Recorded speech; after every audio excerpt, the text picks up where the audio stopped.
Welcome back to the Ed Morrissey Show. Today is Thursday, January 28th, 2016. As you can see, I am holding in my hot little hands the galley proof of my new book, Going Red, the 2 million voters who will elect the next president and how conservatives can win them. Joining me now to discuss this and many other things, Duane Generalissimo Patterson of the Huge Show. Duane, it's a good thing that we had that extensive show prep so that we could discuss this in detail. You said I'm holding up in my hands. Of course, I'm on a Skype connection, so I'm not watching the actual feed because it would be 40 seconds behind. And so I didn't see what the actual copy of the book looked like. I know you and I had traded some emails back and forth about what a proposed cover might look like, but I don't know what they ended up settling on. Aha! Well, what actually is it? It says Going Red, the 2 million voters who will elect the next president, and how I know, but was it like one of the ones that you sent me earlier? It was. Yeah, it was very similar to that. White background, going in blue, red in red, with the pushpin map of the United States with the flags. I remember that one. Yeah, so we got the uncorrected proofs, which, for those of you who don't know, the uncorrected proofs are used to send out to media influencers and the like, and so it comes out about 2 months prior to publication, so that people can start reviewing it, start using the wisdom contained therein, and all that kind of fun stuff. And Duane, I know that you and Hugh have been around the bend many times on book publishing. This is my first effort, so I'm pretty jazzed about all these little milestones being met. You know the Frank Luntz rule, right? The Frank Luntz rule? No, what is the Frank Luntz rule? The Frank Luntz rule is whenever you do an appearance to talk about your book, if you do not mention the title of your book 7 times in that first segment, or only segment as the case may be, then you are not getting anybody to remember the name of the book. That's good, because I want people to remember the name Going Red, because that's it right on the cover. It says Going Red. Right. And if you don't say Going Red a few times, then people aren't going to remember Going Red. So you've got to keep saying Going Red over and over again. That way people remember Going Red, and then they go out and buy Going Red. There you go. There you Going Red. So whenever somebody says, well, what do you think about this, this, and this? You don't say, as I say in my book. You say, as I say in Going Red. There you go. All right. See, these are the things that we need to know as we are going forward on this book tour, this book promotion of Going Red. Much more on this later, but I want to get to some of the stuff. I want to tap Duane's brain about other things other than my book, Going Red. Duane. I'm telling you, it's obnoxious as hell, but I'm telling you, that's what you got to do to move books. Hey, whatever I got to do, I'm going to do, man. You know that this is first book out of the chute is the one that everybody checks to see whether or not you're going to get book number 2. So yeah, I'm gonna work my butt off on this thing, and thank you very much. So absolutely. All right, Duane. So speaking of working butts off, big debate coming up tonight. Lots of controversy. It's almost a WWE sort of environment going on here between. Well, you know what? It's been a WWE environment since Donald Trump announced he was running. I mean, we're not seeing anything. Okay, so what's going on now, I guess you could say, is kind of unprecedented and a little weird and a little bizarre. But then again, the Democrats, all 3 of them pulled out of a Fox News proposed debate as well because they thought Fox was too conservative for them. So they ended up deciding to have a little boycott of their own, and until the debate was taken away from Fox News back in 2008. That was back in the John Edwards days, too. Right, I remember that. So it's not unprecedented that a candidate thinks they're too full of themselves, or they're trying to make a last-minute big play and take their ball and go home. It's happened before. It's happened before in recent memory, actually. So, are we seeing something that's novel and new and unprecedented? No. Are we seeing it with an even greater amount of bombast and circus environment? Oh yeah, pretty much. The thing is, though, I mean, the Democratic Party's crack up with Fox News back in 2008, that was everybody in the field, though. I mean, all of the Democrats wanted to pull out of that debate in the end.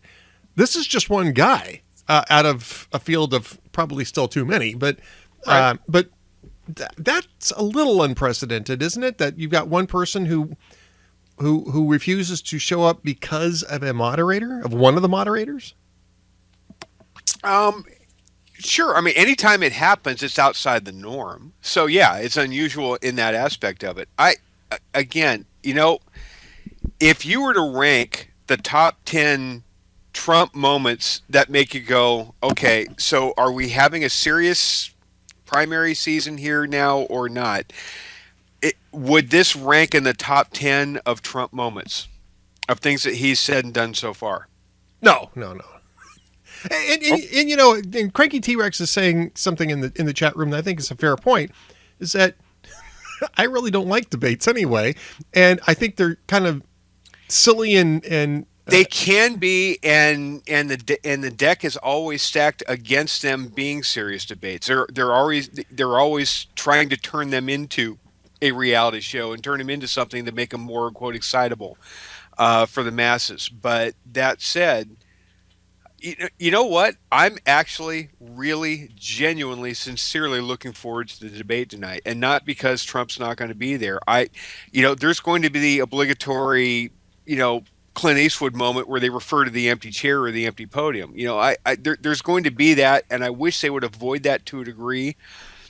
They won't. They can't help themselves, but there is every realistic chance here that this debate could turn into a policy debate between the Cruz wing of the Republican Party and the Rubio wing of the Republican Party, and this could end up being the Cruz Rubio debate or fight that we've really wanted to see. I mean, we kind of thought, hopefully if the country gets over itself and gets over its love affair with bombast, once we get to, March and beyond, we kind of secretly hoped that the final two would be Cruz and Rubio, and that's a fight that we can have because it's going to be on policy for the most part, and direction and foreign policy and vision and things like that, and who's more likely to be able to beat Hillary Clinton at the end of the day.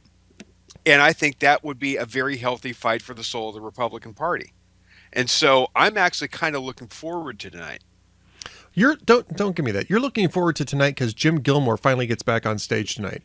We've had a 5-month absence of Jim Gilmore. I was beginning to wonder if just the proximity was going to make it so that if Huckabee and Santorum were going to now try and piggyback, and we'll get back to the Trump thing tonight and the veterans and stuff, because I'm bugged about that for a reason I don't know if anybody else is talking. I think some people are talking about, but I'm bugged about that for a different reason. But Huckabee and Santorum are going to go play with Donald tonight and be Trump bearers, I guess. And so I was thinking, well, if they bail out of the undercard so that they can go hang out with Donald because they think they're going to get more ratings and more FaceTime there, then that means we finally get the Jim Gilmore infomercial on the undercard that we've been so craving for, right? Gilmore Momentum begins tonight. Well, they are saying that they're going to be at the debate and then they're going to go over to the debate afterwards. So let's talk about the counter programming event that Donald Trump is doing. Yeah. I don't know if that's being carried on TV. I saw somewhere. I think CNN's carrying it wall to wall. Is CNN? Because I'd heard MSNBC might be carrying it, which would have just absolutely cracked me up. I think CNN is carrying it wall to wall because there's no way in the world they're going to miss that opportunity to be able to counter program against Fox on a debate night and actually see if they can beat their numbers. They'll do that in a New York second. So what is it that bugs you about this event? Because I have a sneaking suspicion that you and I have the same problem with what's going on in this counter programming event. And it's not because Donald Trump's not showing up for the debate. No one in the audience would confuse me with saying anything that might be hostile to America's veterans. Right. Nothing is further from the truth. I have nothing but awe and reverence and thanks to anything that the veterans have done for us, both here and abroad, for the entire country's history. Twice a year, we do a 3-hour fundraiser, telethon, basically, for the Semper Fi Fund, Yep. which does amazing work raising money and just supplying anything that could possibly be necessary as far as supplemental housing, paying off mortgages if necessary, buying conversion cars, track chairs if necessary, whatever it takes for all branches of service that have been grievously wounded in war, or grievously wounded in a training exercise here, in some cases maybe. Whatever it takes, these families are in dire straits to be able to try and get to Walter Reed in cases or wherever they happen to be, to try and go through the recovery process. That is a long recovery and expensive recovery. And, the VA covers a lot, and they do fine work when they can. But what Semper Fi Fund does is step in. They're like the Aflac of the military world. If Right. you need something, they just find a way to make it happen. And they've got such, it's a world-class fundraising operation that dedicates their entire existence to the wounded warriors and their families. And so I have nothing but respect for the military. I hate the fact that Donald Trump is using them as a stunt, and that Ted Cruz. Yeah, I was going to say not just Donald Trump either in this case. Let me finish. And that Ted Cruz decided to up the ante and turn the U.S. military and turn the wounded warriors into poker chips, into trying to do the debate thing. And then Carla couldn't help herself, and she raised up the ante and turned it up to $2 million. So I really sincerely loathe and detest the fact that people on our side are now using the military, and don't seem to have any problem at all using the military as poker chips, because they've lost sight of what they really want to do because of the game that they're in. And Mike Huckabee and Rick Santorum dropping what they're doing to go over and be part of the Trump Roadshow. They're desperation moves. I don't like it. I just don't like it. And I would consider all these guys friends of mine. I mean, Carly's been on Hugh's show. She's practically lived on this show. Rick Santorum, we've known for 25 years or 20 years. Ted Cruz lived in the show when he was running for Senate. He was Right. on here every week running for Senate, and I have nothing but esteem for Ted Cruz. But I understand the political tactic if you're that callous and cold-hearted about it.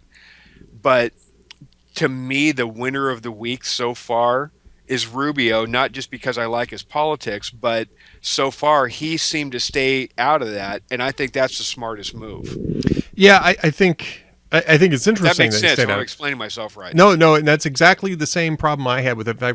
When I got up this morning, I was tweeting out sardonically, did anybody get the last price in the commodity markets for debate veterans? Because I'm curious as to what the closing price was. I mean, I don't like it. So- I don't like it. and I don't blame you. I don't like that either. But let's talk about Donald Trump storming off, because in my opinion, and I'm not a Trump fan, but in my opinion, he had a legit gripe here. Donald Trump makes a lot of nasty comments about a lot of people, Megyn Kelly included, and he's been doing that for 5 months, ever since Megyn Kelly's moderation in the August debate. And I get the fact that Fox News has to, stand up for its staff, and I don't have a problem with that. I would hope that if we had the same issue going on with some presidential candidate taking aim at a Salem radio host, that the rest of us would rally behind that host in a professional manner, though. In a professional manner. When you send out when you send out the type of press release that Fox sent out that afternoon, this is about 2 afternoons ago, that says, we've got inside information that the Ayatollah might treat Donald Trump unfairly as president and blah, blah, blah, blah. I mean, you've gone from being a neutral broadcast partner to being somebody who's taking pot shots deliberately at one of the candidates, even if they're provoked. It's not really their role as a broadcast partner. And then after Trump then held this press conference because he was ticked off, not exactly not and issued a not exactly coherent press release himself. They accused his campaign manager Corey Lewandowski of terrorizations. Look, The circus has come to town, and I think Fox News bears some responsibility for this, do they not? Of course they do. However, they are not running for president. Donald Trump is. No, but they're running to be a broadcast moderator. This is the same week I that NBC got the boot. Donald Trump is supposedly auditioning his temperament among other things. Oh, absolutely, absolutely. Part of the process of this whole thing is so that the American people, the Republicans, have a chance over a long period of time in lots of different environments to see how people handle things under stress and things thrown at them, to be able to gauge if they've got the temperament to be able to, be in charge of the nuclear button, in charge of the military, and be commander in chief, and all that kind of fun stuff. Right, exactly. Yeah. And I have a hard time buying that. This is what we want to see, where we've got somebody who, when it comes right down to it, Donald Trump's he's trying to pick winners and losers. And I didn't know Republicans actually were in the game of trying to do that.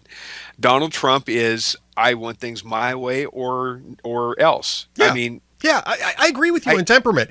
But what I'm saying is that, look, I mean, that's Donald Trump, and it's fair game for us as commentators to point that out. But for the entire network to come out and ridicule Trump and then claim that the campaign manager was engaging in terrorizations for basically being a jerk, which was what Corey Lewandowski was being, is overwrought. And frankly, I mean, you take a look at why NBC lost the debate. We know why NBC lost because the debate. CNBC was going after Donald Trump.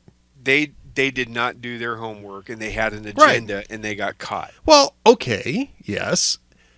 Why did National Review lose the debate? Because this is defensible for me, and I like National Review, and I think what they did was exactly within their mission. But it's a defensible decision by the RNC to remove them as a debate partner. And the RNC had to remove them as a debate. I would almost say they had to as well. Yes. And I think National Review would have actually been stunned and surprised if they wouldn't have been removed. They knew that was going to happen going in. With the caveat of saying that I think National Review would have handled themselves professionally and impartially in the moderation of that debate. I think Rich Lowry would have done as fair of a job Absolutely. as you would have done. But I think Rich Lowry knew when that thing was being pinned that they were going to boot him, and he was just fine with that, only because I genuinely believe, whether you agree with National Review or not, I think they believe they were making a principled stand. Yeah, I agree with that. I think they were too. They were willing to make that principled stand. And look, we had friends, knowing there was going to be a cost involved. And we had friends that were involved in that. And I thought they did a good job of putting forth that position. I think it misses the mark. Again, you can agree or disagree with what their logic is. But I think Reince Priebus handled it properly. He said, look, if you're going to issue an institutional denunciation of one of our candidates, then that means that you're not going to be. We can't put you in a position of being an impartial moderator for a debate once you've already taken that position as an institution. I don't remember what movie scene it was, but it's like if you're on a basketball court and you really need to fire up the team. The coach comes out and gets in the ref's face, and the ref says, "What do you want?" And the coach says, "Well, I don't really have anything. You're calling a good game. I've got nothing against it, but I really need to fire this team up, so I'm going to yell at you for a while. And after I yell at you for a while, I need you to throw me out of the game." Right. Yeah. Well, you talk to baseball umpires, and they'll tell you that happens more than once. Yeah, a majority of the people who get thrown out really want to be thrown out, and they know exactly what to say, and they will edge up to it for a while, and then they'll say the thing when they're ready to be tossed out of the game. For theatrics right.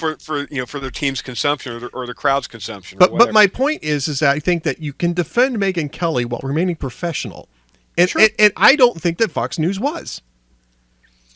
And that's fair. I have no problem with that. I know Boss Emeritus has a piece out that she was saying that there was going to be some YouTube questioners that Fox was going to bring in tonight, and one of them was from a avowed or a proud and out illegal citizen living in the country, and she was going to try and grill. Okay, say what you want to say about it, but that issue's going to come up. You're going to have, I mean, Republicans are going to have to make that case to Latinos. They're going to have to make that case to people that are staying here. The immigration issue is not going to be something that we are not going to talk about in a general election. So the fact that Fox is going to spring something like that on us, well, okay, we know it's coming because Michelle leaked it. I mean, it's out there. So our guys and gal are going to have an answer for it at some point, aren't they? So I don't know why right before Iowa we would reward or think that what the front runner is doing, the presumptive front runner is doing right now, is a noble thing. I just don't. Well, I don't think it's particularly noble. I mean, he's not even framing it in noble terms. He's framing it in terms that have to do with himself. He doesn't want to be taken advantage of, and he thinks that they're being unfair to him. And did you see the Bill O'Reilly segment last night? I did see the Bill O'Reilly segment. I thought Bill O'Reilly did a really good job, and I think Trump didn't do a bad job in responding to it. I just don't think Trump had a very good position, but I thought Bill O'Reilly did a really good job in that interview, keeping it focused on the issue. I saw Bill O'Reilly, and all I heard was Daniel Day-Lewis. Daniel Day-Lewis? From what? I drink your milkshake. I drink your milkshake. Yeah, the milkshake thing was kind of interesting. Yes, it was, wasn't it? That was interesting. Up until that point in time in the interview, though, I thought O'Reilly did a really pretty good job in really getting in Trump's face about this and not letting Trump change the subject, which is what he wanted to do, very desperately change the subject. Trump, on the other hand, did manage to get in at least 3 that I counted full-on plugs for his alternate event, which is going to be counter-programmed against the network that O'Reilly is on. So right. He at least got 3 on the Luntz scale that we discussed earlier in the show, which is not bad. It's not bad. And look, I mean, I think that there's plenty of blame both directions. The bottom line is how does all this crap play in Iowa? Or do Iowans just not care? Yeah, I don't know that plays. I think not being in that final debate, and bear in mind, we're not even sure that that's going to be the case. I won't put it past him to. Oh, Megyn Kelly is betting the house that he's going to show up. Yeah, that he's going to show. I wouldn't put it past him to show up anyway. Let's put it this way. In Fox, in the Fox bullpen right now, at the debate site, you were out with us at Reagan Library, right? No, I wasn't able to go. But you were at the Vegas one. I was at the Vegas one, yes. So, and I kind of took you a little. I got you kind of behind the scenes, so you got to kind of peek a little bit and see what was going on, or kind of where the thing was. You did indeed. Okay. So that Hugh was basically incognito and ducked out completely because he was hiding in the green room, and they were doing last minute prep. They were doing prep sessions and mock debates and all this kind of stuff for a day and a half before the debate started, right? Right. So Fox is doing all that too. Ask yourself this question. Are they doing debate prep at Fox headquarters right now with the assumption that Donald Trump is not going to be there, or with the assumption that he is? I think they're gaming it out both ways. Of course they are. Yeah, they're gaming it out both ways. I think they're probably like us. They don't know which way it's going to go.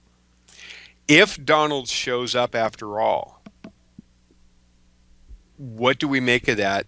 Is that going to be Donald backing down to a fight and him finally caving in and do his supporters?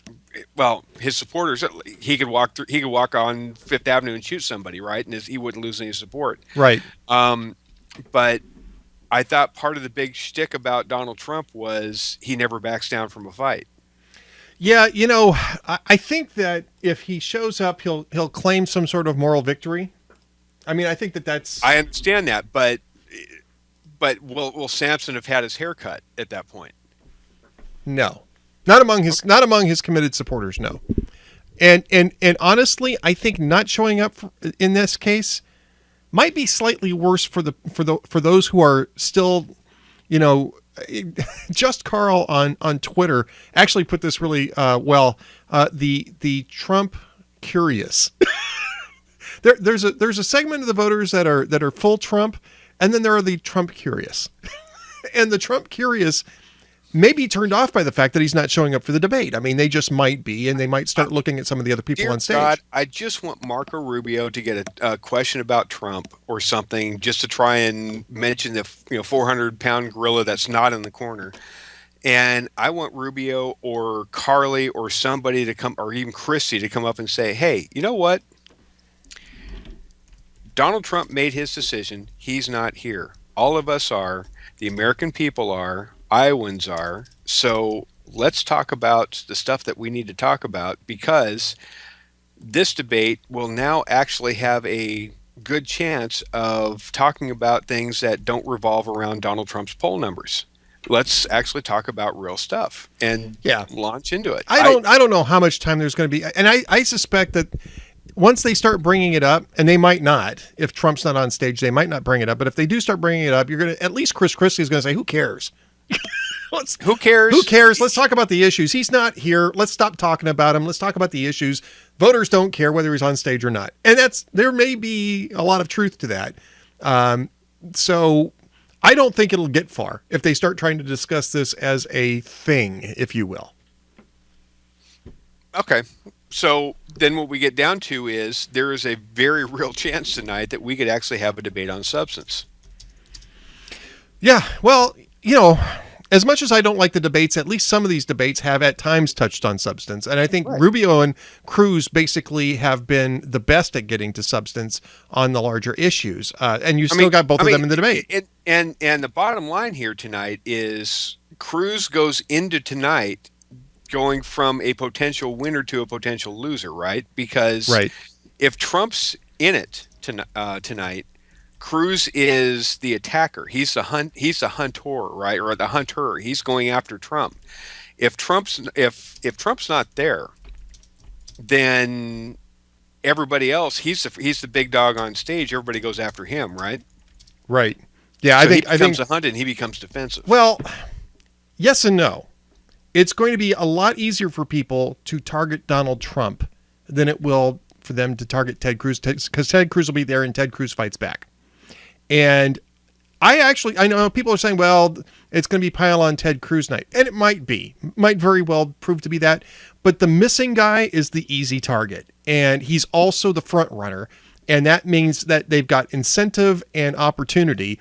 And I think it's going to be pile on Donald Trump all night long. I think the best way to handle it is not to sit there and dwell on Trump and try and put words and sock puppet Donald Trump and say, well, if Trump were here, he would say this, this, this, and this, and this is why he's wrong. I wouldn't go down that road.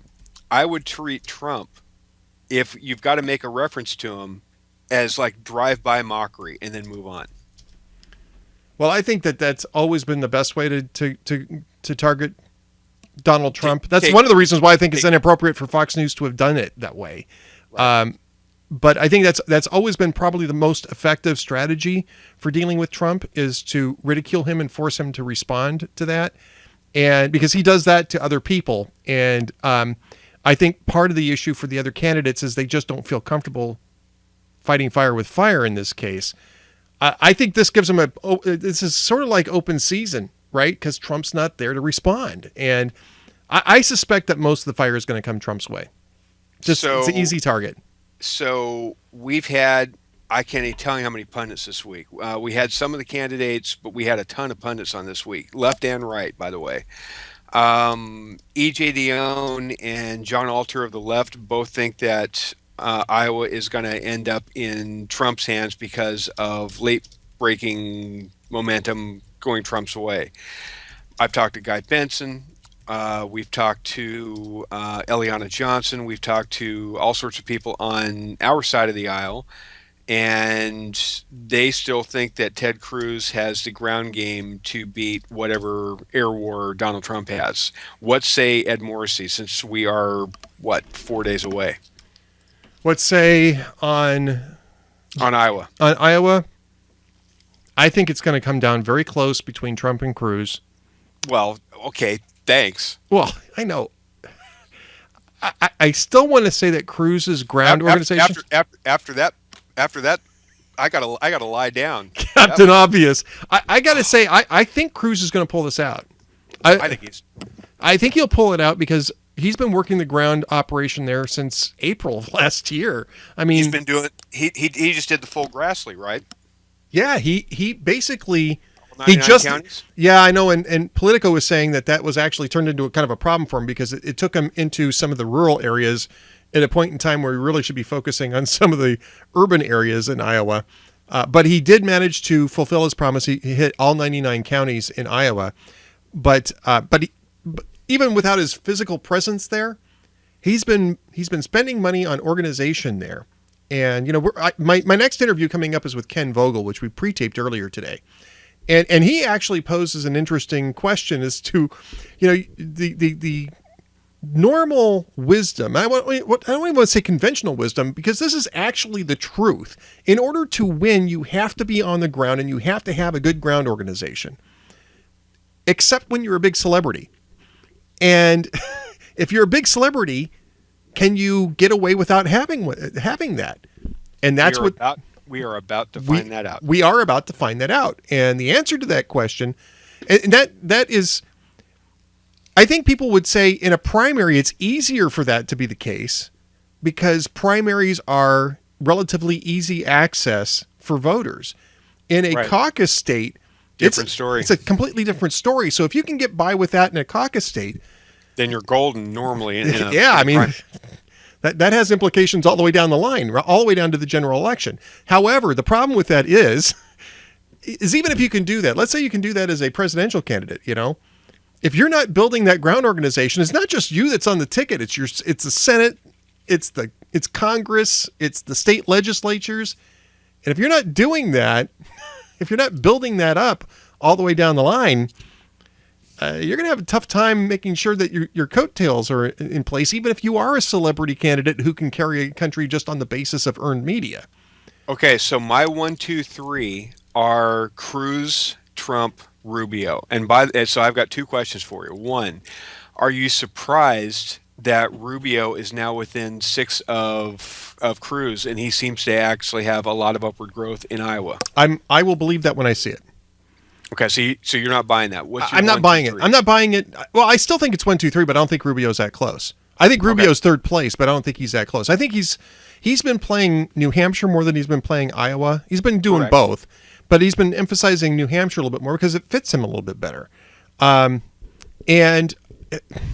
I would say that you're seeing a couple polls that have just come out that look like outliers. For instance, Jeb Bush coming in second place in New Hampshire.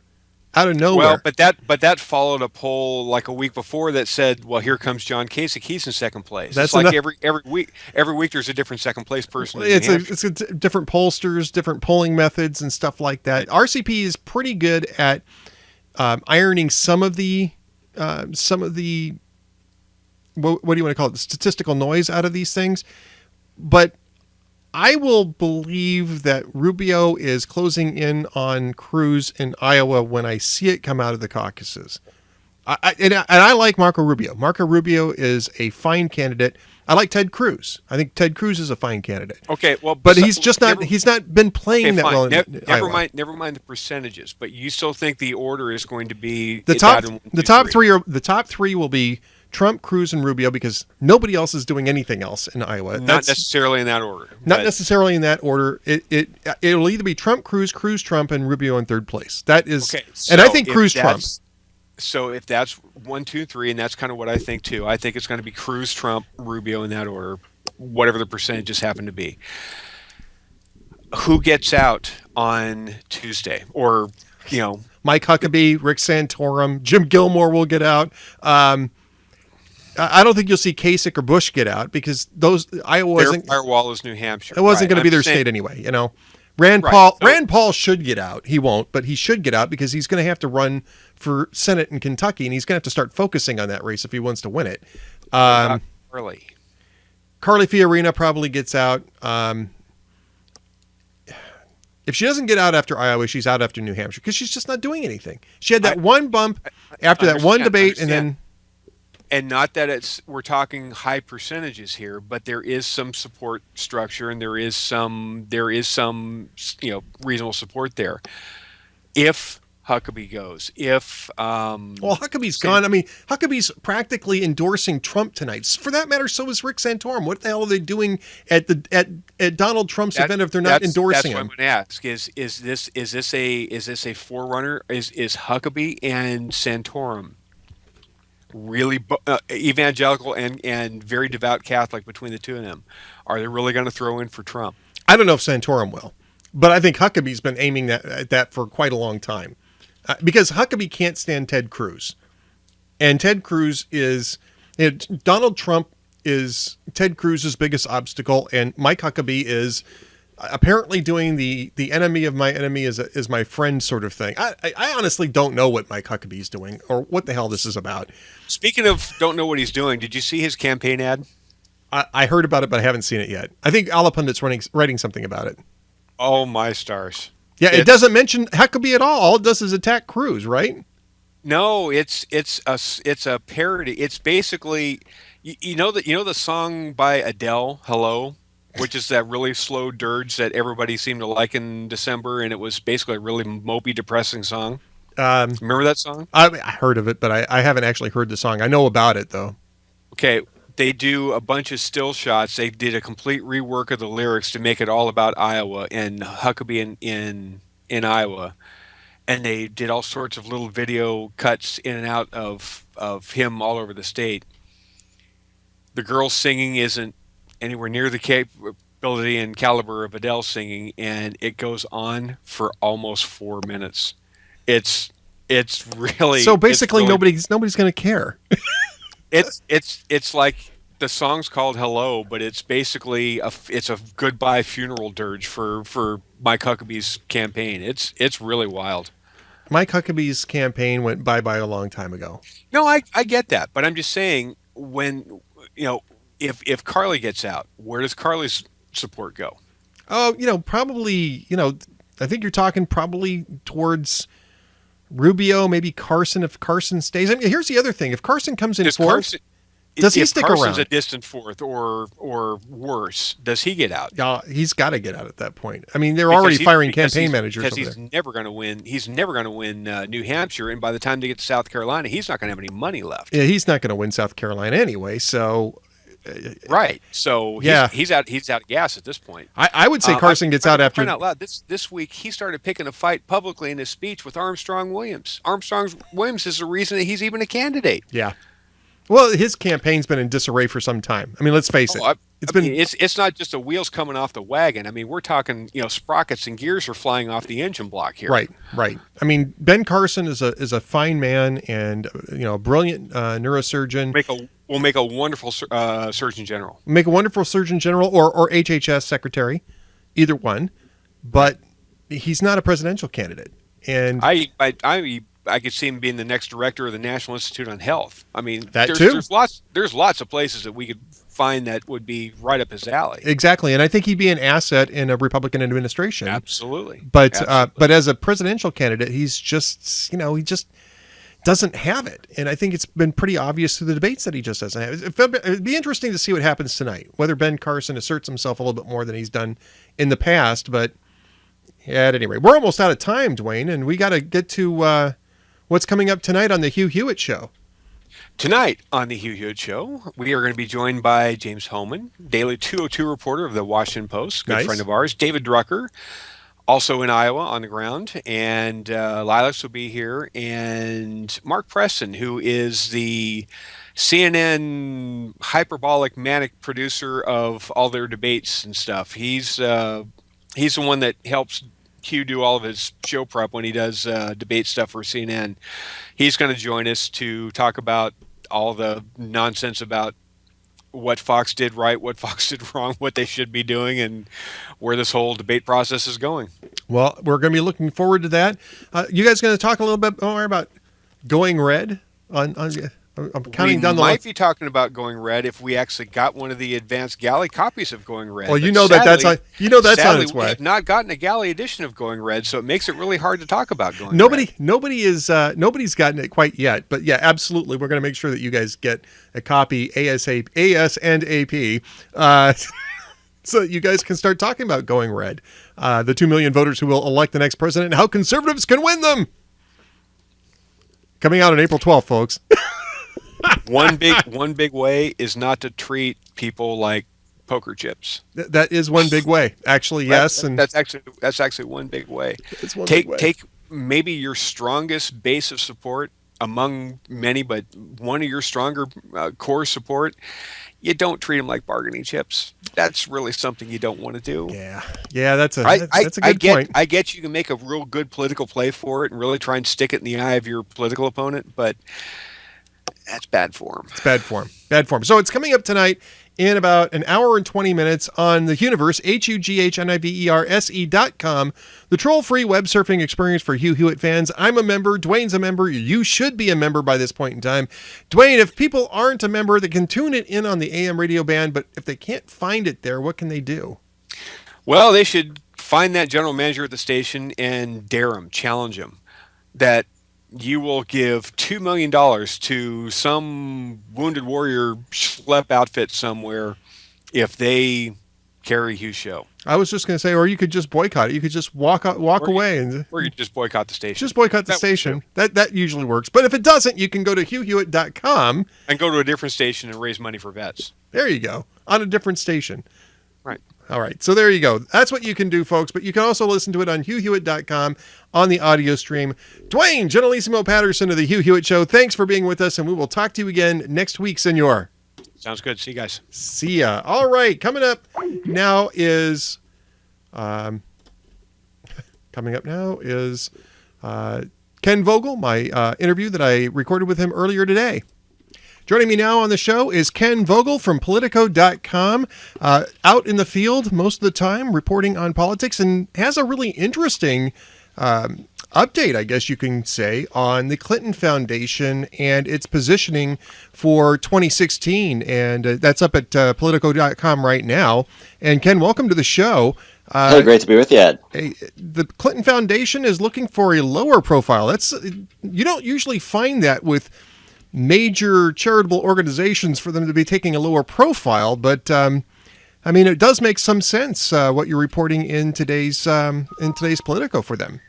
Yeah, well, actually, they are kind of resisting this push by many people around them for them to take a lower profile and scale back some of their events, which, if you look at the calendar, coincide in a really potentially conflicting and problematic way with key primaries and various events during the campaign, including the Democratic National Convention, and then their big showcase event, the Clinton Global Initiative annual meeting, is just 6 weeks before the general election. So if all goes well for Hillary and she's the nominee, which I expect that she will be still, despite Bernie's surging poll numbers in some states, then they're really positioning themselves for a lot of continuation of this bad press that the foundation has generated around her campaign. And so there are people on the political side who are suggesting that the foundation may want to think about scaling some of these things back. And even within the foundation, there are some who are taking that position. But the foundation itself, like you suggested, kind of has this this inertia. They would say momentum. The people who are critics would say inertia, where they are saying this is the way we've always done it. The foundation is separate from the campaign. This is not a political entity, and so therefore we are going to proceed as planned. And there's certainly an element of tone deafness, I think, to that unwillingness to adapt to circumstances. Well, it's interesting too, Ken, because it's been reported in the last couple of weeks that the FBI, which is conducting an investigation of Hillary Clinton's email server, initially started off, of course, looking at the classified information that was in the emails that were turned over to them. But about 17 days ago, Fox News reported that they are expanding into public corruption, and or at least some of the people in the FBI are taking this up as a public corruption case, which sort of brings up the the Clinton Foundation, or at least the assumption would be that would involve the Clinton Foundation because it was so tightly connected to Hillary Clinton while she was Secretary of State, and there's already been lots of questions about the propriety of those relationships there. Is some of this lower profile pressure coming because of that? Because it seems like it's kind of a coincidental time for people to start saying, look, quiet down, go to the background for a while, take it easy. Do you think that that's part of it, or do you think that it's just something completely different? Oh, I think it's part of it, but only to the extent that the Clinton Foundation has long been either at the center of or just on the outskirts of some of the major controversies and themes that have plagued Hillary Clinton as she has positioned herself and then ultimately launched her presidential campaign, from the emails to the staffing to this firm Teneo that Huma Abedin worked for, that Doug Band, who was Bill Clinton's former body man, started. That was putting its clients before Hillary as Secretary of State and before the foundation. It's all so tightly interwoven that it's almost impossible to extract, and it's almost inevitable that any controversy that flares around Hillary's time as Secretary of State is going to, in some way, shape, or form, take in the foundation. So that's certainly part of the thinking for a lot of these folks who are among those who are advocating for a lower profile, potentially even canceling some events, planned events for the Clinton Foundation. But, whether the FBI was, or will be looking into it, these concerns would remain because almost any controversy around Hillary Clinton is going to take in the foundation. Donna Shalala is the CEO, obviously a name that's very recognizable. She was a Clinton administration official in the 1990s, director of Health and Human Services, and now she runs the Clinton Foundation for the Clintons. Is she one of the voices that is cautioning about keeping too high a profile? I kind of got that impression from your report, but I'm not necessarily sure if she's one of the ones who's suggesting it, or one of the ones who's just saying, look, there may be some people who want us to take the lower profile. Yeah, I think that they brought her in as sort of a caretaker, someone who has a little bit of a political sensibility to her and knows how these things will play. That's been one of the criticisms of the foundation, is that they haven't always been aware of the sort of political winds that were blowing and how to navigate storms. And I think you see that bearing itself out in this tension between those who are pushing to proceed with the year's worth of meetings and of fundraising as planned, and those who are saying, hey, if there was ever a time to step back, this would be it, that we're going to be under the spotlight and the microscope so much that we need to be sensitive to that. I'm not exactly sure where Shalala falls in that debate. She has, in fact, commissioned a major study from Boston Consulting Group of the foundation. It was my understanding that at least the expectation was that study could lead to some potential restructuring or recommendations for restructuring that might include scaling back. But the Clinton Foundation people pushed back pretty aggressively to say, no, she is not advocating for that. In fact, she has never said that, but certainly she is being asked about it. And one of the things that I reported on was conversation with some staff on the sidelines of a staff meeting before the holiday party. So this would have been late last year, where Shalala is talking about potential restructuring that could be coming and uncertainty, and seemed to be sort of bracing the staff, but wasn't giving any specifics. And so my understanding is that at least one staffer asked her expressly, will CGI continue? Will we have this big flashy meeting in New York City 6 weeks before the general election? And she would not say definitively, yes, we will, nor, however, would she say, no, we won't. So that's why I think she's sort of that's why I think people are having trouble figuring out sort of where she falls in this debate. So, Ken, she may just be a CEO who is being responsive to the major donor base of a foundation by doing the due diligence on the question, but more or less keeping herself, I wouldn't say the sidelines is the wrong term for it, but neutral on the question, waiting for the data to come back to see what's going on. Yeah, and so much, I think you're right, and so much of this, Ed, is driven by the donors, and that's in fact what they say the purpose of this study is, by Boston Consulting Group, is to figure out how they can be more responsive to their members. They call them members. In fact, some of them are not donors, but many of the members are in fact donors. And so many of the meetings and the places where the meetings go and the initiatives that the foundation takes on are in fact driven by the donors. And I don't mean that just in a negative way, although certainly there is that perception that they were doing things both at the foundation and potentially even in the State Department that were responsive to their donors, that were catering to their donors. But, this says the Clinton Global Initiative does, in fact, have this unique model of public-private partnerships where it does try to connect governments with private sector, corporations or other nonprofits to take on some of these, undeniably worthy social projects, public health projects, environmental projects. And so you wouldn't do some of these things if there weren't donors who were willing to support them. So much of it is this delicate balance between like what the donors want, what can we do in this election year, and some of the donors, frankly, are spooked by the attention that they got, that they see as politically motivated attention, but nonetheless is attention that they don't want. If anything, they're giving this money. I mean, they say that they're giving this money to do good, but if anything, if there's going to be attention, they want it to be positive recognition of their efforts and their donations, as opposed to a reporter calling them up asking them, "What did you get for this donation to the Clinton Foundation?" Yeah, that's not exactly a great PR event when somebody's calling you up and asking what the quid pro quo was for whatever it is that you coughed up. Ken, would this even be an issue with the donors if Hillary Clinton was running away with the nomination at this point? How much of this is obviously the donors to the Clinton Foundation, at the very least, feel positively towards the Clintons, and I would presume that the vast majority of them are probably supporting Hillary Clinton's nomination for the presidency, not necessarily through their donations to the Clinton Foundation, but just in general. How much of this is them worrying that Hillary Clinton might be blowing it by having too many irons in the fire and saying, look, she needs to focus on this before anything else, and we just need to sit this thing on the sidelines for a while until the nomination gets sorted out?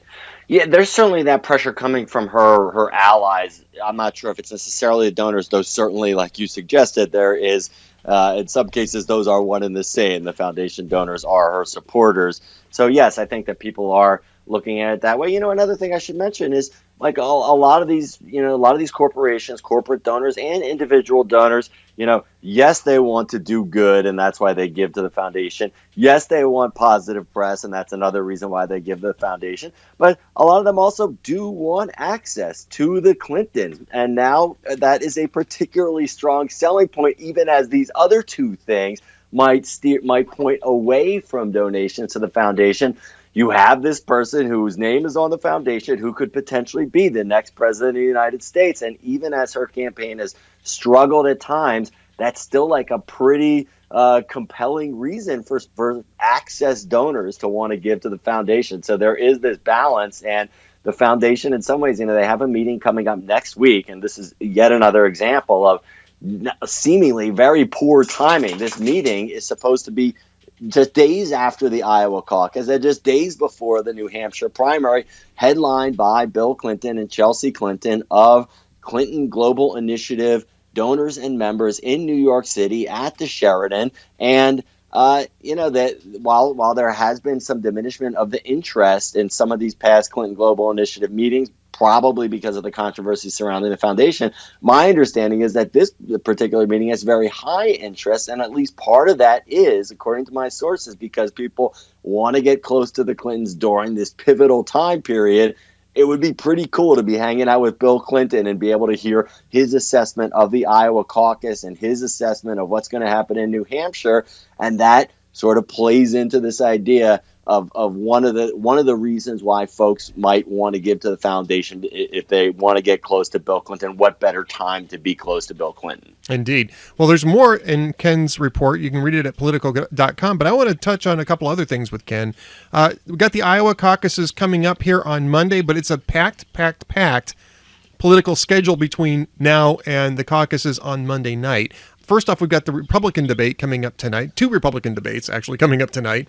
But there's more than that. There's certainly Donald Trump's counter programming event that's going on. and yet more.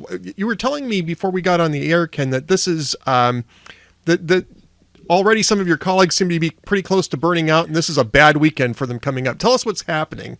Well, that's right. And this is sort of, we're coming up on a weekend that's going to be pivotal for money in politics, which is what I cover. But the sort of confluence of money in politics and the campaign itself. So we have the Koch brothers donor seminar, as it's been reported by a newspaper in California, is going to be in the California desert right outside Palm Springs on, I believe it's Sunday and Monday, and then, or maybe it's Saturday and Sunday. Sunday night is going to be when the campaigns and super PACs face a deadline to release their fundraising figures for the fourth quarter of last year to the Federal Election Commission, and those numbers will go public.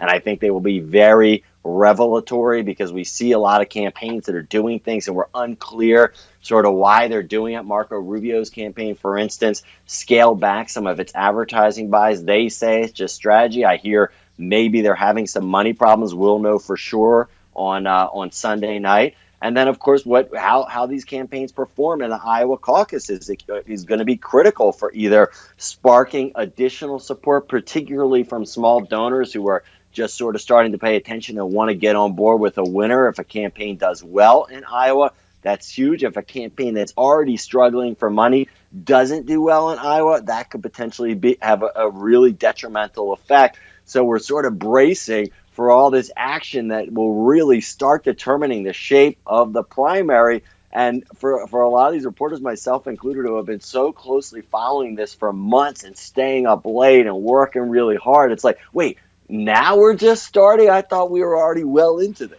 Yeah, no, that was just the prelims. That was just the preseason stuff.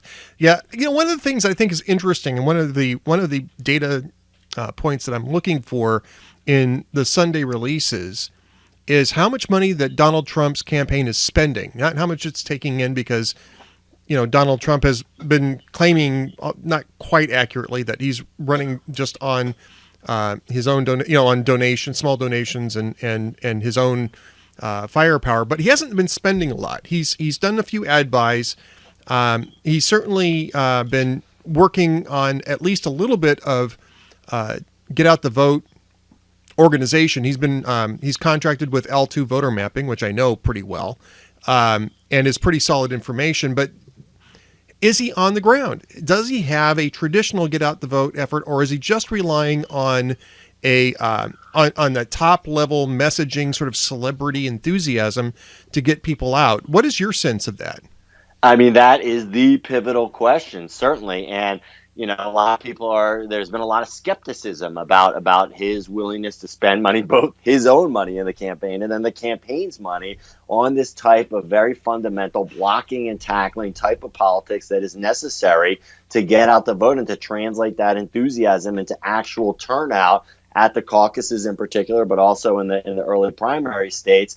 And so I think we'll get a very good sense of that on Sunday night when the reports come out. But then, of course, the ultimate indicator as to how effective he's been will come just a few hours later on Monday at the caucuses. Now, what would be so frustrating, I think, for a lot of the folks in the Republican Party who see Donald Trump as a real deleterious influence on the party and the party's chances, not just in 2016, but going forward for years potentially, is what if Donald Trump ends up, his FEC report comes in, and it shows really no evidence of any kind of infrastructure, any kind of spending on the types of things that campaigns traditionally spend on to get out the vote, but then he still wins the Iowa caucus and likely the New Hampshire primary if he wins Iowa. How discouraging would that be for all these candidates and campaigns and operatives who think that they have the best interests of the Republican Party at heart and have been, assiduously planning how to get out the vote and position their candidates for maximum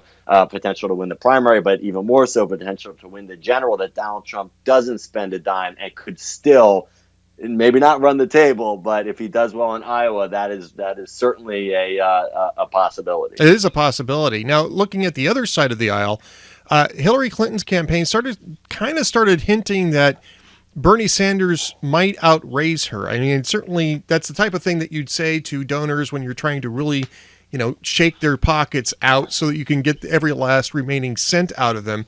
But do people think that that's a possibility? Do you expect to see Bernie Sanders outraising Hillary Clinton when these reports come out? I mean, maybe not this report in particular, but he certainly has shown the potential to continue to tap into a renewable base of small donors who can keep on giving because they have not hit their maximum contribution level to his campaign that Hillary Clinton has not shown.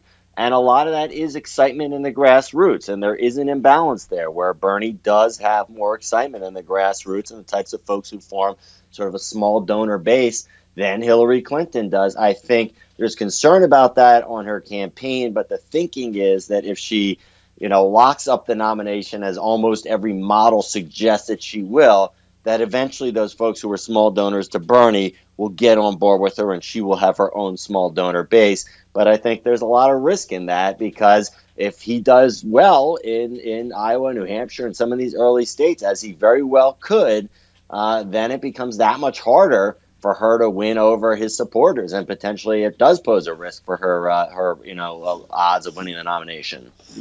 All right, last question for you is about, or last question set for you here, Ken, is about tonight's debates. You've got the undercard debate where Jim Gilmore comes back for the first time since the first debate.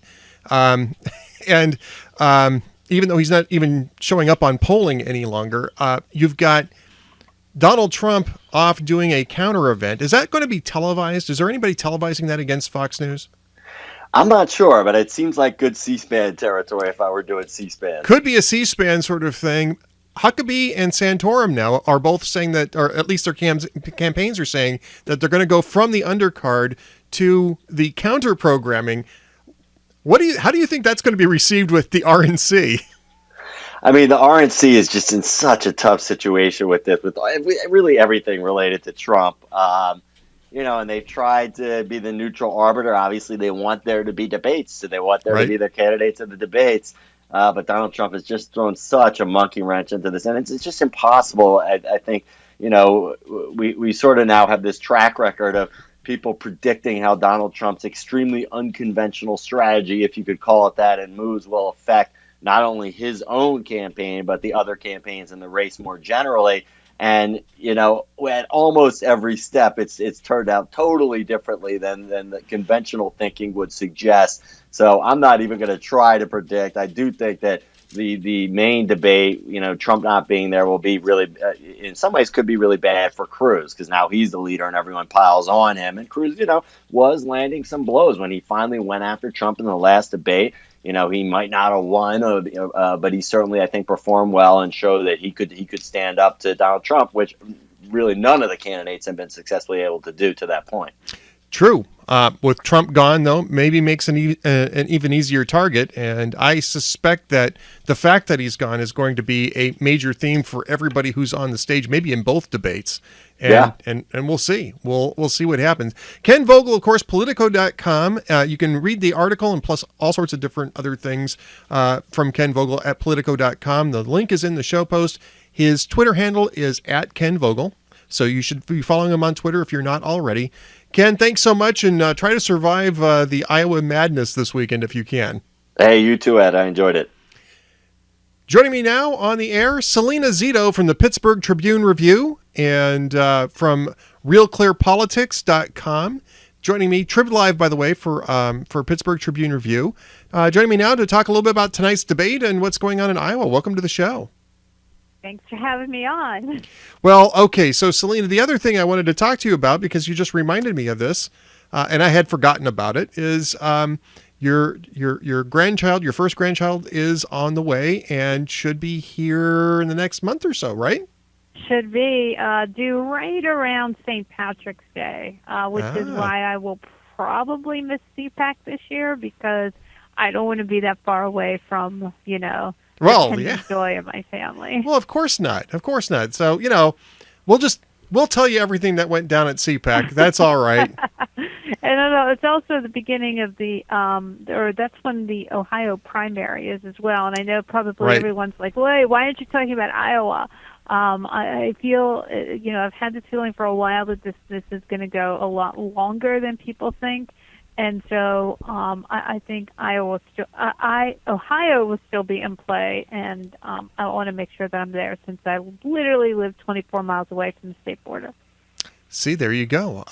You're over on the western side of Pennsylvania, so you get that you have that access. Get up to Cleveland and check out how things are going there for Republicans and for Democrats.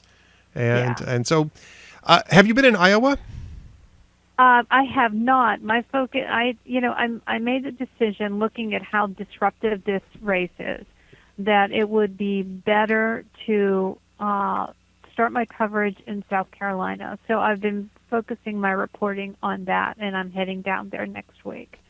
I think that Iowa and New Hampshire look like one-offs, and I would rather have started in having more understanding where the more meaningful decisions are going to be made. That's a pretty good strategy, because I'm not sure that we're going to really know anything until you get to South Carolina. I think things are going to change very, very rapidly. So let's talk about South Carolina. You're focusing there. Obviously, right now, and for the last few months, Donald Trump has been leading most of the polling by, I think, a pretty substantial margin in the Republican side of the of South Carolina. I want to get to the Democratic side too, because I think it'll be interesting there as well. But has anybody really started trying to challenge his dominance in that market yet? Well, it's interesting to me. In Iowa and South Carolina, while you see Trump sort of taking up all the oxygen and for the most part leading in the polls, the sort of institutional support, and I don't mean that by like establishment, but I mean like grassroots. The people that always not only show up to vote, but are good at getting their friends and neighbors and families to show up to vote. I've been really engaged and really sort of split between the Rubio and the Bush family.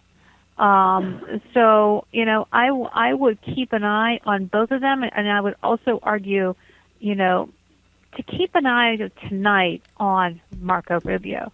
I think Marco Rubio and Kasich sort of both have the most interesting, could possibly have the most interesting nights tonight during the debate, because they are the ones that are sort of sitting in second and third places in Iowa and New Hampshire and have the most to gain or lose in this moment. And without the shadow of Trump in it, they both have opportunities. Well, let's talk about the shadow of Trump, because I think the shadow of Trump is still going to be there. It's just that the voice of Trump will not be there. He'll be doing his own thing over there. But I think that maybe even he might loom larger in absence than he would in presence. He had a good debate the last time. He had a good debate the last time, Salena. But prior to that, the last few debates prior to that, he kind of was in the mix early on, a little bit more aggressive early on, but then just kind of allowed the debate to coast, which isn't a bad strategy. He took the sort of traditional role of the guy with the most, that's in first place. Right. So what you want to do is no harm, and you want to do no harm to yourself. Right. So he had wisely in the first three debates just sort of played a secondary role and let the others sort of hash it out and contrast themselves with him. It was smart. It was a smart move on his part, because the minute that he leaves the debate, he gets on and uses social media. He drives the narrative, and then the next 3 days he is on the networks. And it's been a great strategy. He's taken advantage of he's found this space in politics where there is a void, and he has filled it. And he has done that effectively in the debates, not as much as being disruptive in the debates, but being disruptive afterwards. Right. So we still don't know. I mean, the great unknown is how does this transfer into votes? And anyone that tells you they know exactly what's going to happen on Tuesday is either lying to themselves or lying to you or lying to everyone else, because nobody knows what's going to happen Tuesday, because we all know the caucus process is incredibly time-consuming, and people-driven too. It's incredibly people-driven. It is totally people-driven, Yep. and the person, the candidate or candidates who have invested the most in local leaders, and again, I don't mean elected officials per se or establishment people, but community leaders who have always been sort of involved in the process. Those the candidates who invested in that kind of human interaction are going to have the better night. So my eyes are. I'm going to be watching Rubio and Cruz on Tuesday night. Those are the two, to me, who are going to probably have more of a story to tell about Iowa than possibly Trump does. Yeah, I'm still not convinced that you can win a caucus state without having a lot of people on the ground to get people to the polls, unless nobody else is doing it, of course. And that's not the case. Ted Cruz has built an organization there. Yeah, he has an absolutely great organization. So does Marco Rubio. He has people in almost all 1,700 precincts. That's important. If you have your people there, that's half of the battle of winning that vote. And I also, if Donald Trump wins Iowa, that means he's broken every rule that's possible. And in fairness, he's broken every rule that's possible since he announced in July. So it's possible that he wins in Iowa on Tuesday, but it is unproven that anyone has done it before. I don't see the evidence also in the registered voters. There are actually less registered voters than there were in 2008 in Iowa, where they had a record turnout. So it would be interesting to me to see how, he needs to get at least 80,000 more people to show up because to win this outright. In the caucus. I don't see the evidence in the caucus. And right. I don't see the evidence of it. Doesn't mean it doesn't exist. But, I to date, I have not seen the evidence of it. And we're getting really close to Tuesday. Yeah. Absence of evidence does not indicate evidence of absence. Right. That being said, normally the point of these things is to be pretty evident. And you don't usually have clandestine get out the vote efforts. I mean, usually they're pretty noisy and they're pretty obvious, and the idea is obvious. You want to push people to get out to the polls, and you have to do that pretty much in the open. So we'll see. And I mean, the other theory we're testing here is that can celebrity power alone get people to get out of their comfy chairs on it's 7:00 in the evening on a cold Iowa night and go down to the caucus? Well, I mean, that is so true. And, and the other thing we have to look at is behavior. He is the one is bringing out surrogates, right? Right. So he brings out Sarah Palin. He brings out Sheriff Joe. I'm shocked that Joe the plumber hasn't been pulled out to be there. And, that's not behaving as though you have something in the bag. Right. The nonstop attack on Cruz is not behaving as though you're ahead. And to me, right now, the two people that are not behaving as though they're behind are Cruz and Rubio. Interesting. You don't see panic. You don't see. You just see sort of a steadfastness to get the job done. Now, maybe they expect to come in second and third, and they just, and that's fine because you need 3 tickets to get punched out of Iowa, and that's it. Right? Right. After that, everything sort of starts to fall apart. The medalists are the only people who are going to come out of Iowa looking like they can do anything at all. And the rest of the, right, absolutely, that's true. Yeah. Well, no, I mean, Trump's secret has been all along that he's found an unoccupied space to practice politics. I call it the sort of politically incorrect, moderately traditionalist Main Street economic zone, right? Right. Where winners and losers exist, just like the real world. Yep. And it isn't a crime to unabashedly believe in American greatness. Fine. I don't know if those people are showing up to vote. Yep. That's the question. Absolutely, that's the question. I want to go back to South Carolina, though, for the Democrats. Okay, sorry. I know that you are... Well, no, this is the direction I wanted that to go in. Let's go back to South Carolina for the Democrats, because right now, the caucuses, again, Bernie Sanders is at least very close to Hillary Clinton in Iowa, and he does have a ground organization, and he can turn out the vote, and he does have... the excitement of the people who usually matter in these sorts of grassroots type of efforts, which is the younger people. Not necessarily when they're voting, but certainly for caucusing. As we found with Barack Obama, he was able to dominate the caucus states because he had better organization and he had a lot more energy on the ground, whereas Hillary Clinton did better in primary states. Right now, Sanders is just blowing Hillary out of the water in New Hampshire, which is a primary state, and he's very competitive at the least in Iowa, in a caucus state. But when you go to South Carolina, all of that goes away, and Hillary Clinton is just dominating in South Carolina. What are you seeing there for the Democrats in South Carolina? Well, I have been there a couple times. The Democrats, first of all, the Democrats, no offense, but they're just not into it right now. Right.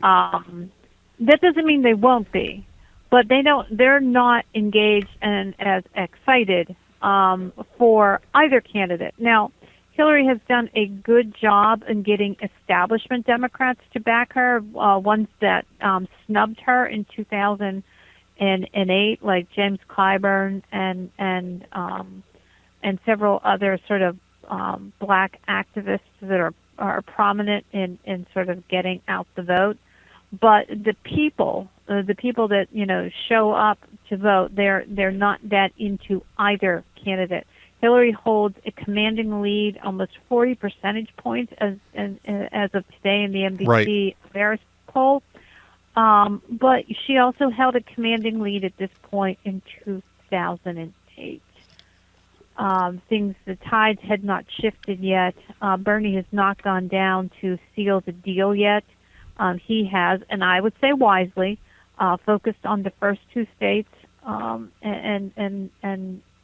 hopes to get out of both of them with a win, so that he can go down there and say, "Hey, you guys, come on, take a look at me. Give me a second look." It was almost 20 percentage points that Hillary lost to Barack Obama in South Carolina in 2008. Now, there's a lot of nasty politics in 2008 when they basically called Bill Clinton a racist, which is pretty ridiculous if you knew anything about Clinton's sort of, history within the black community. But nonetheless, they pulled the race card on Clinton, and that was that. So, I mean, it's the battle for the black vote down there. And I think that whoever is able to energize the black evangelical and the religious votes, the pastors, those people the ones that are more traditionally engaged in politics, I think wins them over. And that's going to be, I would say, interesting, because I don't think, while Clinton holds a commanding lead, I think that's more on a name identity than, persuasion politics. Salena, is that the reason why you're seeing Hillary Clinton all of a sudden, last couple of weeks, really sort of embrace the Obama administration? Absolutely. This is not my imagination, right? For most of last year, she was distant. It's arm's length. I'm going to be different. I'm not the third Obama term. I'm going to do things differently. She has had to run to her left because of Bernie Sanders. But all of a sudden, she's like, oh, Obama, he's so great. I think it'd be a great idea to put him on the Supreme Court, which, of course, the White House said today he's not interested. But, I mean, if I was Barack Obama, I would be just like, I'm going home, man. I'm gonna have a real life. This has been 8 years of not that much fun. Well, he's been asked this before, and he said it's too monastic for him. He wants to be more. Yeah. He wants to be more involved on the ground than shut up in a chambers to do his work. But I mean, beyond the fact that. I mean, that's sort of like the Republicans' worst nightmare. Barack Obama on the Supreme Court. Talk about, going from executive action to judicial activism. Yeah, that's just like a nightmare scenario for the GOP. But beyond that, just the politics of all of a sudden, Barack Obama is the greatest thing since sliced bread. It's identity politics. So this is a South Carolina thing, then, you think? She needs the black and the female vote in South Carolina, and she needs it in a very big way. She needs to get 80% of the black vote in South Carolina to win. And that is monumental, and it's going not to be easy because they showed up in large numbers like that, and gave Obama that win in 2008. Look, if I was crunching the numbers, if Sanders gets 60% of the black vote, or I mean, if Hillary only gets 60% of the black vote in South Carolina, she could lose. Yeah. She could lose that state. That's interesting. So that is why you see a lot of identity politics with her. That's why you see her embracing the president. That's why you're seeing the president all but endorse her this week in that interview with Glenn Thrush from Politico. Yep. And that is going to continue because Obama looks and sees his legacy through the lens of her victory. So, I mean, if you remember during the health care vote, Bernie Sanders was the biggest thorn in the side for the Obama administration. Do you remember his 8-hour filibuster? I'd forgotten about that, though. Now you do. Yeah. It went on and on and on. But I mean, this is part of the reason, though. The reason for the filibuster is also the reason why Bernie Sanders is gaining so much in enthusiasm and grassroots support. It's because the progressive base of the Democratic Party, which is very similar to the way, I mean, we can. I've been drawing parallels to this for weeks, months now, but the progressive base of the Democratic Party is disappointed in. It was disappointed in Obamacare when they were voting it into existence because it wasn't single payer, because the so-called public option had been removed from it, because it was designed to make insurers really wealthy. And it was all the things that they were opposed. And that's the reason why he filibustered it back then, Salena. And it's the reason why, and that's what he's running on right now. Democratic socialism. Barack Obama was a disappointment. I'm going to go where Barack Obama was afraid to go, sort of thing. And that's why he's not only energizing the progressives who are disappointed in Obama, but he's also energizing young people, and not by what he says so much. They're not paying attention to as much as they're not really, young people. I mean, I was one of them. They look at the personality and the passion before they understand the implications of how policy will impact them at 35 as opposed to at 25, right? Right. So if you watch the CNN debate on Friday, I don't even know what day it was, Monday? The CNN Did you watch debate? The town hall? Did you No, watch that was town Monday hall? night. That was Monday night. Did you watch that? I saw clips of it. I didn't watch it while it was going on. Okay. No. I understand why young people are into Bernie. It was two moments that were really sort of, it clicked for me. I mean, it kind of always clicked. I kind of get that, curmudgeonly guy, But when he was asked by the moderator about his, the moderator mentioned, hey, I hear when you were young, but he said, I hear from your brother when you were young, you were quite the athlete. And you could see the sort of blush overcome his face. And he's like, well, family members have a way of exaggerating. and it was so authentic and so sort of heartfelt. And Chris Cuomo, who was the moderator, said, no, I have the facts here. And he listed off, and obviously Bernie was quite the athlete, and all his sort of accomplishments. And Sanders is just very humbled by this, and he doesn't know where to look, and you could feel the crowd just going there with him, right? Right. And you got it. Even if you didn't believe in him, you got it that this is a guy.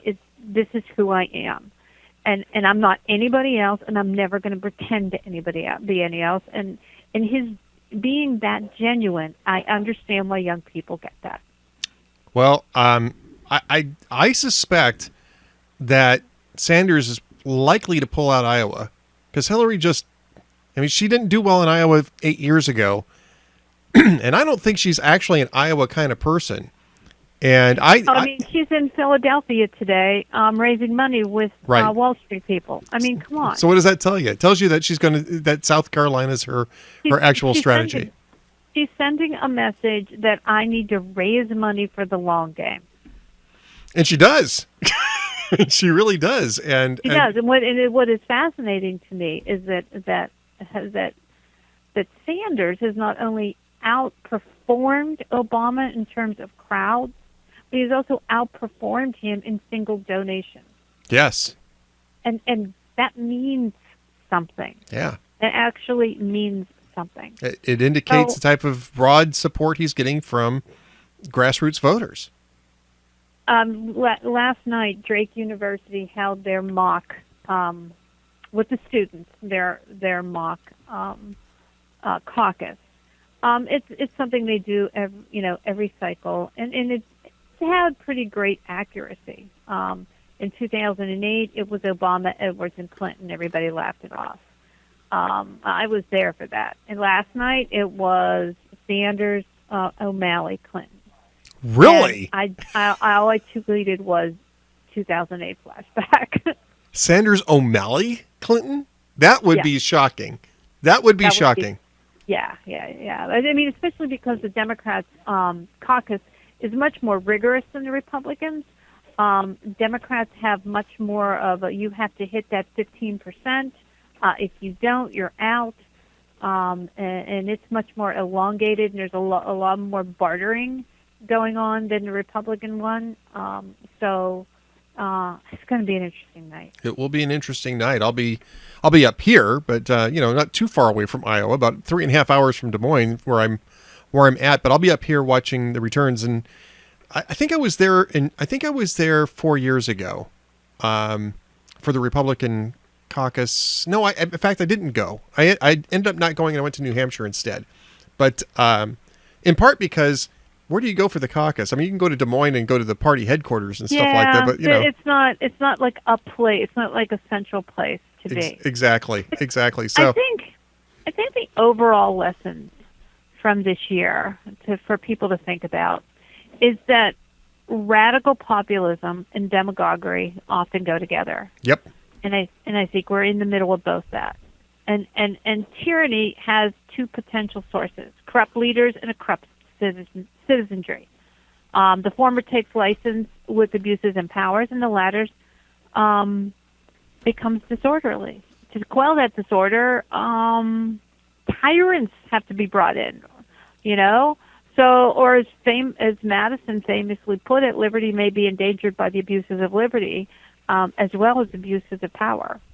I think that because the political establishment never reassured people that it was okay to be frustrated with their political leadership, this got out of hand. I started reporting about this populism in 2005, and it began then right with an anger with Bush, and the end result was the 2006 midterms. Where you saw very moderate to conservative Democrats win in ruby red districts that they had no business in running in. Yeah. It flipped in 2008. People always say that 2008 was about Barack Obama. They don't remember that it was actually how angry people were at George W. Bush. Yep. 2006 for the Iraq too, for War and for the overspending. And Katrina. And absolutely, it was absolutely. 2006 was the same way. 2006 was the same way. I mean, it was two election cycles in a row that Republicans just got beaten all the way up and down the line. And then by 2009, you had Scott Brown, Chris Christie, Bob McDonnell. Everything was flipping back because everyone was completely unhappy with what was going on. Yep. And then you had the 2010 midterms. Then you saw the whole state legislative body completely flip around by almost 1,000 different seats. Yeah. And then you have the 2014 midterms and the 2015 off-year elections this cycle. Look at the Kentucky governor's race. Yes, and look at the polling on that. Polling missed. The voters keep sending the political elite a message, and they keep getting the message wrong. Yep. Yeah, and you're right. this year has been sort of the peak of what's wrong with everything. Well, the question will be is whether that is going to sustain itself all the way through the primaries, because if it does, Bernie Sanders and Donald Trump have a very good chance of winning their nominations, or whether that eventually recedes. I'm not sure I see it receding, Salena. I don't either. Look, Trump as a demagogue is bad news. Trump is a wake-up call to the GOP to stop pandering to the sort of moral majority while still moving to the moderate center of the country where on values. It's probably good news. Well, I think it's a corrective at any rate. Whether we're or not it costs definitely them. in a corrective moment.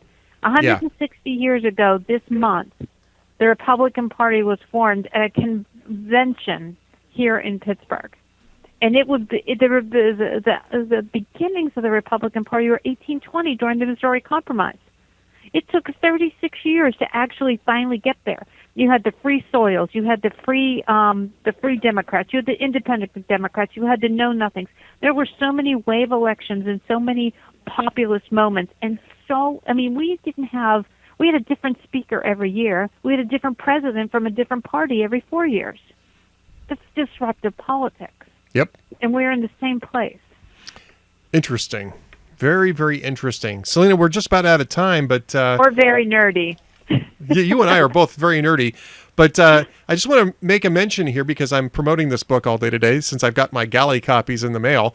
Going Red. Salena Zito appears in Going Red. In fact...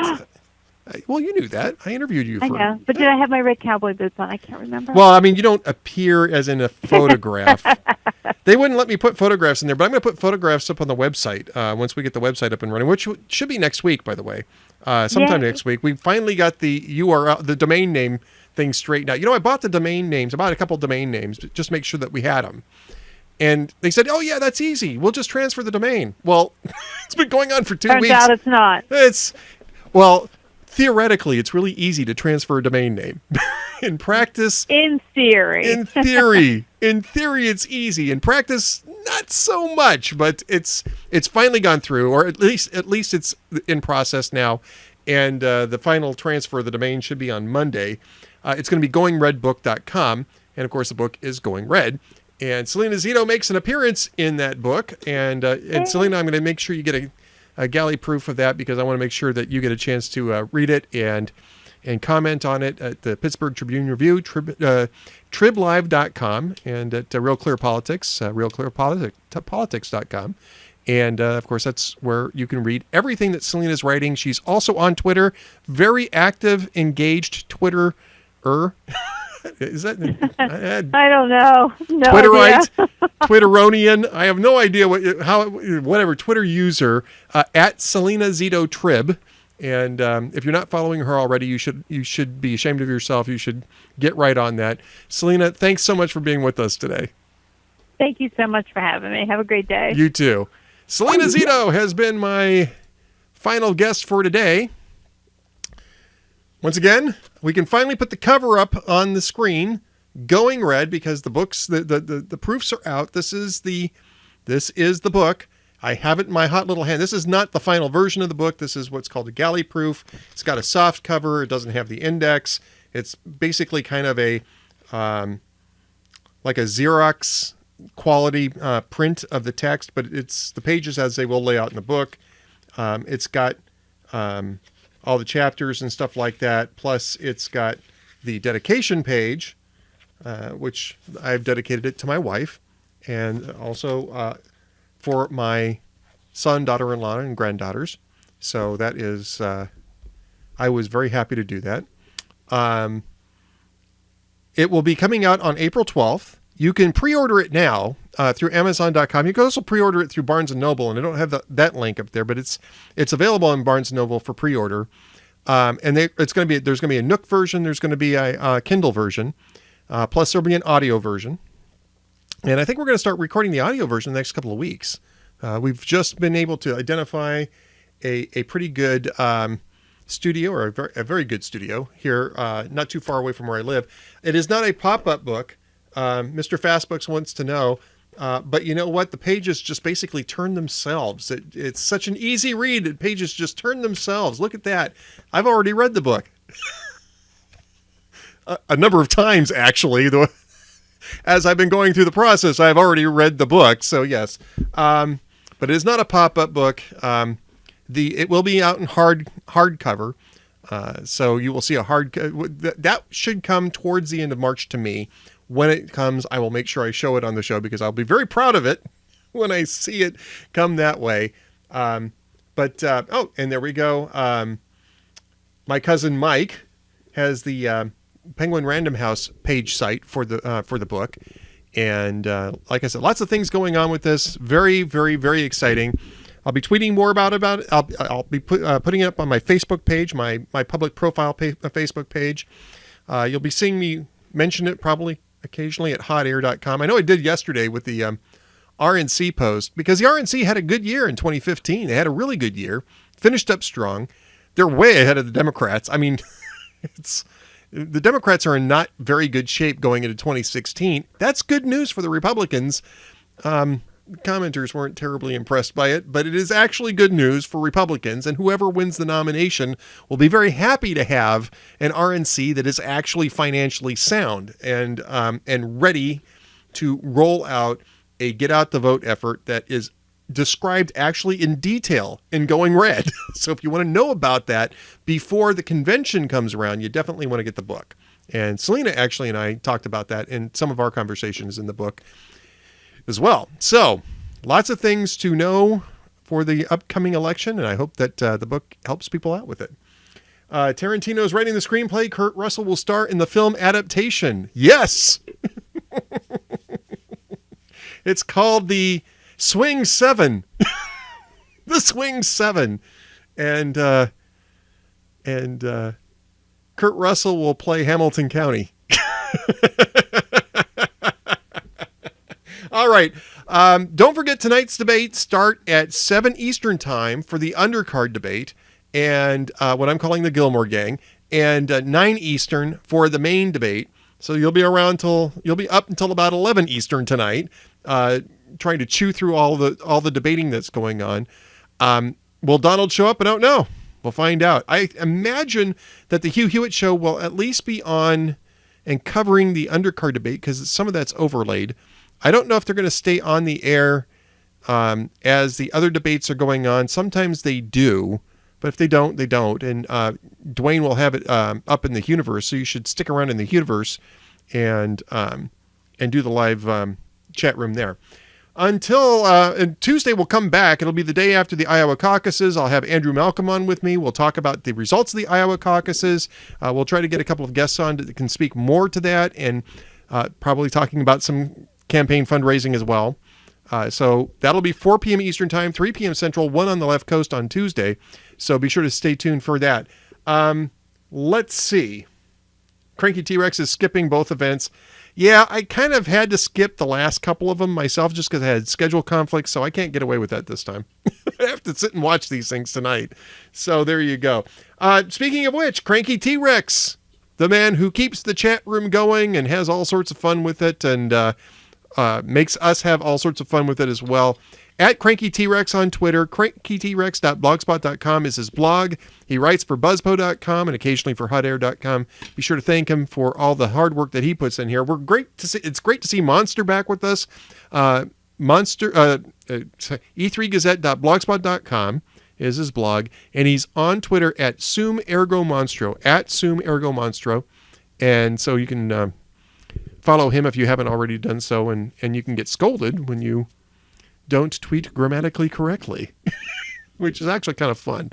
Anytime we have one of those things pop up, I always think, where's Monster? I want to hear what Monster has to say about that. So be sure to follow Monster if you're not doing it already. Generalissimo is still in the chat room. Maybe he's watching, maybe he's not, but thanks for being with us. And if you are listening, Duane, send me over the contact information so I can make sure that you guys do get a copy of the galley proof of the book, so I can make sure you guys get that as soon as possible, actually.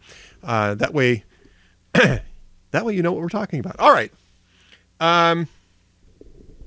Let's see. Jim Gilmore should walk in the room at the last minute and take Trump's place. And he's got to stay off Twitter. Oh, no. Yeah, the Amazon link does say April 12th. That is the release date. That's the official release date. That's when all the books will go out. If you've pre-ordered it, you should get them shipped so that you receive it on April 12th. So if you pre-order it, you'll just have it arrive on April 12th at the right time. So, get in there, do the pre-orders. Pre-orders are big, by the way. Publishers really like pre-orders. They're really going to press it. So I am along for the ride on this one. Oh, Monster is under the weather. Well, I hope Monster is feeling better soon. That's too bad. Can only get away with being here today because he's sick and working from home. Well, feel better soon, but it's great to have you with us today. All right, let's play a little walking music and see who else has been in the chat room. Don't forget to put your own URLs up in the chat room. We're all about shameless blog promotion here at the Ed Morrissey Show. See if we can make sure that we don't get this overdriven. Who else has been in the chat room? Breck Nichols, my Hugh cruise mate. One of the fabulous Tribbles. Great to have you here with us, Breck. Thanks for being with us today. Conservative and Liberal Hands. Fausta from faustusblog.com, a Great Western Hemisphere blog. I read her every single day, and so should you. And I know she's going to read Going Red. Going Red. The 2 million voters who will elect the next president, how conservatives can win them. Wolf, Juanito Cabron, Caldeath back with us. Mr. Fastbucks, another one of the fabulous Tribbles with us. My sister's brother, Opachanga. T-Rand, TR4A, my cousin Mike. Great to have my cousin Mike here in the chat room. Via Paso at the Ancestral Morrissey Manse. Hi, Mom. And yes, you'll be getting a copy of the Galley Proof at the Ancestral Morrissey Manse before you even ask the question. I'm going to make sure it gets out to you as soon as I can from my own personal collection. And the first mate behind me, keeping me on the straight and narrow. All right, folks. Don't forget, we'll be back on Tuesday, the day after the Iowa caucuses, to unpack everything that went on. My voice might be coming back, too. Who knows? Until then, 4 p.m. Eastern Time, 3 p.m. Central, 1 on the left coast, Tuesday afternoon. Until then, have yourselves a great weekend, folks, and don't miss a minute of the Ed Morrissey Show. Going Red! See ya.